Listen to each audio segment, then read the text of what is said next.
In this video, we're going to get into the specifics of harnessing your zombie powers of habit to help you avoid procrastination while minimizing your use of willpower. You don't want to do a full-scale change of old habits. You just want to override parts of them and develop a few new ones.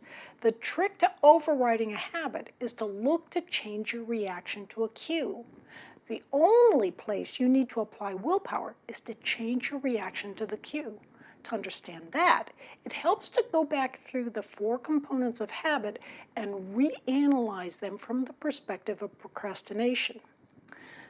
The first one is the cue. Recognize what launches you into your zombie procrastination mode. Cues usually fall into one of the 4 following categories: location, time, how you feel, and reactions, either to other people or to something that just happened. Do you look something up on the web and then find yourself web surfing?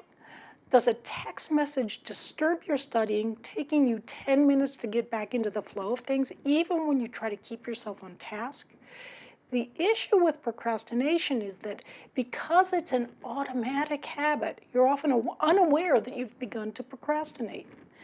You can prevent the most damaging cues by shutting off your cell phone or keeping yourself away from the internet and other distractions for brief periods of time, as when you're doing a Pomodoro. Number 2, the routine. Let's say that instead of doing your studies, you often divert your attention to something less painful. Your brain wants to automatically go into this routine when you've gotten your cue. So this is the reaction point where you must actively focus on rewiring your old habit. The key to rewiring is to have a plan. Developing a new ritual can be helpful. Some students make it a habit to leave their phone in their car when they head in for class, which removes a potent distraction. Many students discover the value of settling into a quiet spot in the library or closer to home, the productive effects of simply sitting in a favorite chair at the proper time with all internet access disconnected. Your plan may not work perfectly at first, but just keep at it. Adjust the plan if necessary and savor those victories when your plan works. Don't try to change everything at once. The Pomodoro technique can be especially helpful in shifting your reaction to the cues.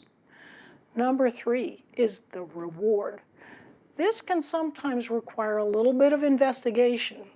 Why are you procrastinating? Can you substitute an emotional payoff? Maybe a feeling of pride for accomplishing something, even if it's small. A sense of satisfaction?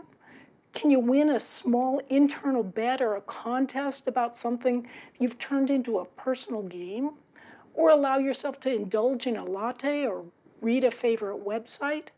Provide yourself maybe with an evening of mindless television or web surfing without guilt?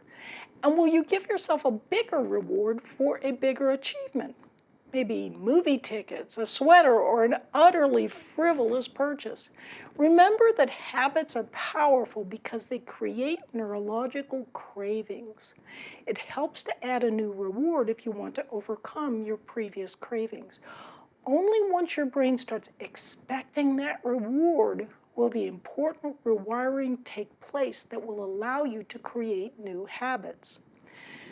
Many people find that setting a reward at a specific time, for example, breaking for lunch with a friend at the deli at noon, or stopping the main tasks at 5 p.m., gives a solid mini deadline that can help spur work. Don't feel bad if you find that you have trouble getting into a flow state at first. I sometimes find it takes a few days of drudgery through a few cycles of the Pomodoro technique before flow begins to unfold, and I find myself starting to enjoy work on a new topic.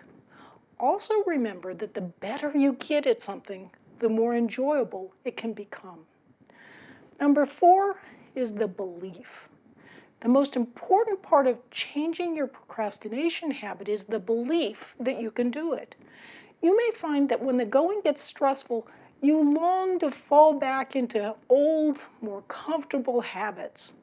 Belief that your new system works is what can get you through. Part of what can underpin your belief is to develop a new community. Hang out with classmates, or virtually hang out with MOOC mates who may have that can-do philosophy that you too want to develop. Developing and encouraging culture with like-minded friends can help us remember the values that, in moments of weakness, we tend to forget. I'm Barbara Oakley. Thanks for learning how to learn.